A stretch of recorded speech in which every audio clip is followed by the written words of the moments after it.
আমাদের পুকুরটা দেখাবো। ডুবে গেছে পুরো, অনেক জল। প্রায় আমার মতন 10টা মানুষ একে অপরের কাঁধে দাঁড়ালে তবে ওটা পূরণ হবে। তার চেয়ে বেশি হতে পারে কিন্তু কম নয়, এত জল।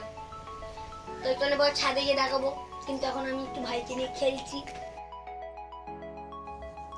Hello friend, good morning. আমি সঙ্গীতা। আজ আবারও একটা নতুন দিন। এই নতুন দিনে welcome back to my channel blogger Sangeeta. আজ সকাল থেকেই যেহেতু প্রচুর বৃষ্টি পড়ছে, তাই ছেলে আজকে স্কুল যেতে পারেনি। বৃষ্টি পড়ার সাথে সাথে ওর শরীরটাও আজ একটু খারাপ ছিল, না হলে স্কুল চলে যেতে পারলেই ভালো হতো। যেহেতু আজকে ল্যাট ছিল ওর স্কুলে, সেটা দেওয়া হলো না, দুটো সাবজেক্ট মিস হলো। কিন্তু কিছু করার নেই, ও বেশিরভাগ টাইমই পেটের সমস্যায় খুব ভোগে, যেই কারণেই আজকে স্কুল যেতে পারেনি। বৃষ্টি পড়ছিল, এটা একটা কারণ, আবার শরীরটা একটু খারাপ ছিল। ছোটো ছেলে উঠে পড়ার পর দুজনে মিলে একটু খেলাধুলায় মেতেছে। যেহেতু এই টাইমটায় ওরা কোনোদিনই দুজনে একসাথে থাকতে পারে না। রবিবারেও বড় ছেলে ড্রয়িংয়ে চলে যায়, তার আগে ভোরবেলা একটু প্র্যাকটিস করে। ওর সাথে সকাল টাইমটা দেখা খুব কমই হয়। আর যেহেতু স্কুল যায়নি, তাই এই খেলাধুলা চলছে একটু। আর বাইরে বৃষ্টি পড়ছে, কোথাও বেরোনোর উপায় নেই, ছোট ছেলেকেও বার করা যাবে না। যার পড়ার কথা সে পড়তে বসেনি।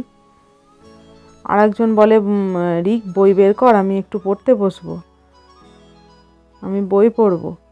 ও দাদাকে বারবারই বলছে খেলতে খেলতে, তাই দাদা একটু ওকে পড়ানোর চেষ্টা করছে।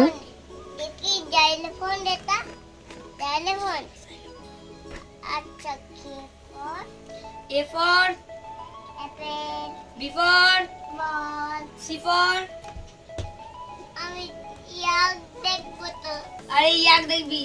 C for cat, D for dog, E for elephant, F for fish, G for goat, H for I for ice cream, J for jelly, follow jug, J for jug, K for kite, L for lion, M for mango, N for mothermendo, কিসের নেন্দু? N for nest নয়, nest, N for nest, O for বড় ছেলের জন্য সকালের খাবার ready করে নিয়েছিলাম।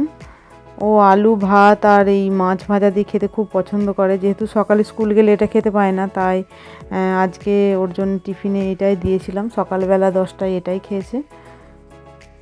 আর ওদের কাছে বসে থাকলে তো আর আমার চলবে না, আমাকে রান্না করতে নিচে নামতে হবে, তাই নিচে চলে এলাম। আজ সকালে স্নান টান সেরে পুজো করে নিইনি, এই কারণেই আজকে ওপরে যেহেতু আমাদের ঠাকুরঘর, নিচে বাইরে মন্দির, ওই করে ভিজবো বলে আর করিনি। একবারে রান্না সেরে স্নান টান সেরে তারপরে পুজো করব ঠিক করেছি। আজ বাড়িতে রান্না হয়েছিল ঢ্যাঁড়স আলুর তরকারি আর সব রকম সবজি দিয়ে মাছের ঝোল। শাশুড়ি মা আনাজ কেটে এগুলো ধুয়ে রেখেছিলেন আমি রান্না করব বলে। আমি যখন উপরে ছিলাম তখন এগুলো কাটাকাটি সব হয়ে গেছে। এই যে ছেলেদের জন্য একটু ঝোল তুলে নিয়েছিলাম, যেহেতু ওরা ঝাল খেতে পারে না। আর আমাদের জন্য এই যে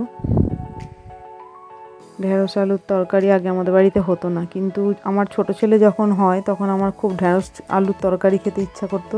সেই কারণে সেই সময় থেকে আর কি আমাদের বাড়িতে ঢ্যাঁড়স আর আলুর যে একটা তরকারি হয় সেটা হয়। আগে ঢ্যাঁড়স পোস্ত হতো, ভাজা হতো, কিন্তু এরা এই বাড়িতে ঢ্যাঁড়স আলুর ঝাল খুব একটা পছন্দ করতো না।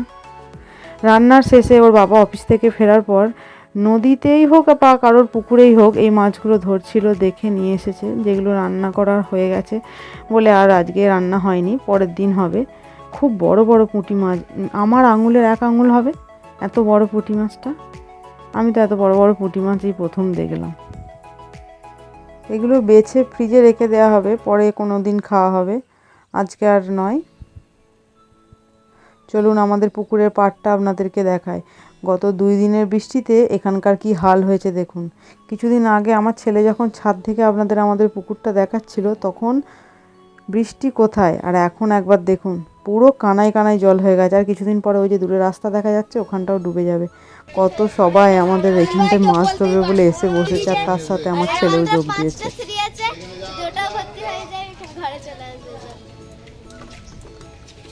এই যে এত কথা বলছে, একেও তো আপনারা এতদিনে চিনে গেছেন, মুসু, আমার এক দেওরের মেয়ে। এই পুকুরে অনেক মাছ ছাড়া আছে, জানি না এই যে লেভেল হয়ে গেছে রাস্তার সাথে, ওইদিকে মাঠের সাথে তো পুরো ভর্তি হয়ে গেছে। মাছ আটকানোর চেষ্টা করা হচ্ছে, জানি না কতদিন আটকাতে পারবে। আরও যদি বৃষ্টি হয় তাহলে আর আটকানো হয়তো যাবে না, মাছ সব বেরিয়ে যাবে।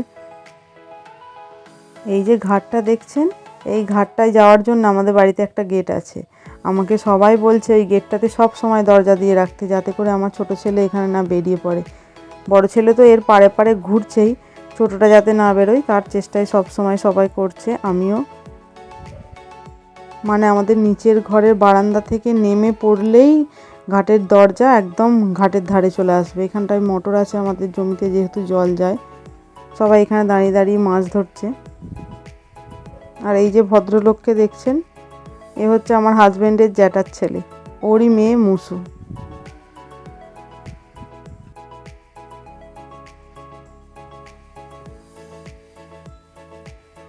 এই ঘাটটা এখন আর কেউই ব্যবহার করে না, তবু রাখা আছে। আমার ছেলে দিনরাত এই ঘাট দিয়ে নেমে নেমে মাছ ধরার চেষ্টা করে, ওর খুব মাছ ধরার নেশা। ওই দেখুন না, চার টোপ একদম লাগাতে শুরু করে দিয়েছে, কিভাবে কি মাছ ধরতে হয় আর কোন মাছের কি নাম ওর সব মনে থাকে। ওই যে দূরে পেঁপে গাছটা ভাসছে, ওই পেঁপে গাছটা পুরো ডুবে গেল। পেঁপে গাছটায় অনেক পেঁপেও ধরে গেছিলো, একদম ঘাটটা যেখানে সিঁড়ি শেষ হচ্ছে ঠিক সেখানটায় হয়েছিল গাছটা, পুরো ডুবে উল্টে গেছে।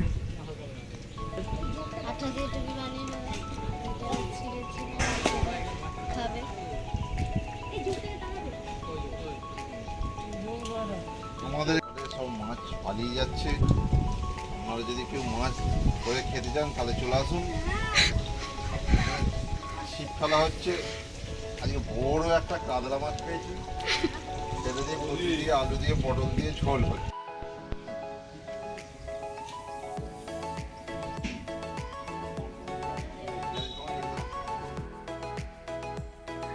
স্নান টান সেরে ওপরে এসেছিলাম, আজকে পুজো করতে হয়নি, আজকে ছেলে একটু পুজো করে দিয়েছে।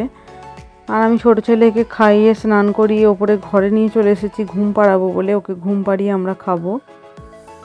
যেদিন বড় ছেলে বাড়িতে থাকে একটু রুটিনটা উল্টো পাল্টা হয়ে যায়। আর তারপরে আজকে বারবার ঘাটের দিকে বেরিয়ে যাচ্ছিল, ওকেও একটু একটু দেখতে হচ্ছিল। এই করে করে আজকে অনেকটাই দেরি হয়ে গেছে, আমার ছোট ছেলের ঘুমানোর টাইম হয়ে গেছে, আমার চান করতে করতে এতটাই দেরি হয়েছে। ওকে নিয়ে চলে এসেছি ঘরে, এবার ঘুম পাড়িয়ে দিয়ে তারপরে আমি নিচে খেতে যাব। এই যে ওকে শোয়াবো বলে বিছানার মধ্যে বসেছি, ও আমলকির কৌটো থেকে আমলকি মুখের মধ্যে ভরেছে। আমি বলছি হাঁ কর, কি ভরেছিস দেখি মুখে। আরে খাচ্ছে।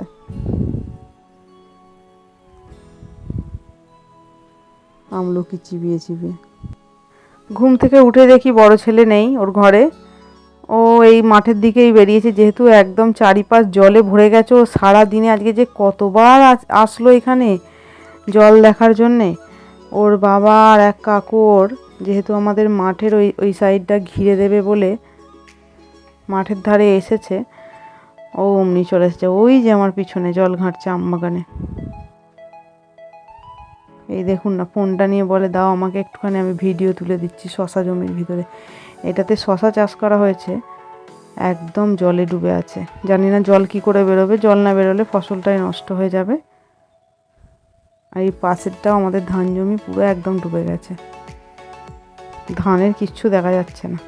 আমার হাত থেকে ফোনটা কেড়ে নিয়ে ও বলে দাও আমি একটু ভিডিও করে দিচ্ছি। তো আপনারা দেখতেই পাচ্ছেন সব শসাটা ডুবে গেছে। আমি আপনাদের দেখাচ্ছি ভেতরে গিয়ে কতটা জল। একটুখানি যেতে এখানে আপনাদের কম জল মনে হচ্ছে, কিন্তু এখানে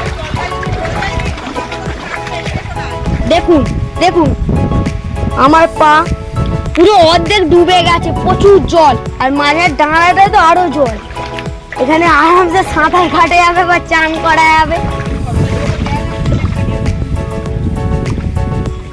এবার আমরা আমাদের ধান জমি লাগাচ্ছি।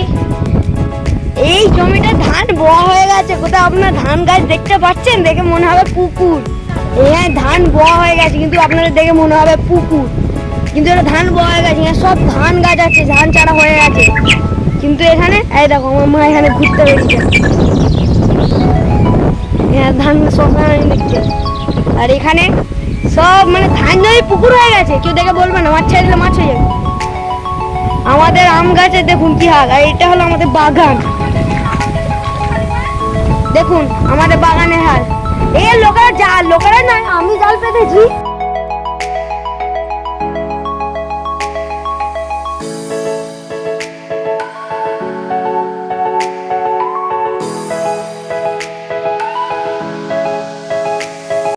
এই পাড়টা পুকুরের মাঠের দিকে।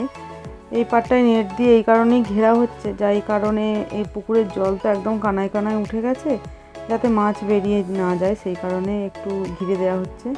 আর এই সমাধিগুলো দেখতে পাচ্ছেন, এগুলো আমার হাজব্যান্ডের ঠাকুমা, দাদু, তাদের বাবা মা সবার সমাধি করা আছে। আমাদের দিকে কেউ মারা গেলে নিজের জায়গায় তাদের সমাধি করে দেওয়া হয়, তাই এগুলো আছে। এর মধ্যে তুলসী গাছও দেওয়া আছে।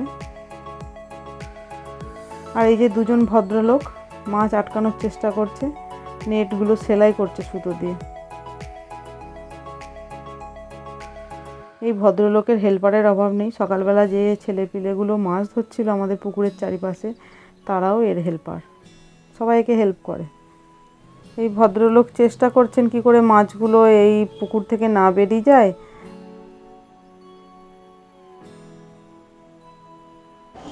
আর সন্ধেবেলা বর্ষার নতুন খাবার রেডি, তালের ফুলুরি। রাত্রের খাবার খাওয়ার সময় হয়ে গেছে। চলুন তাহলে আজকের মতো ভিডিওটা এখানেই শেষ করছি। সবাই ভালো থাকবেন, সুস্থ থাকবেন, আর অবশ্যই আমাদের জন্য প্রার্থনা করবেন। আর ভিডিওটি যদি আপনাদের ভালো লেগে থাকে তবে একটা লাইক করে দেবেন। ধন্যবাদ।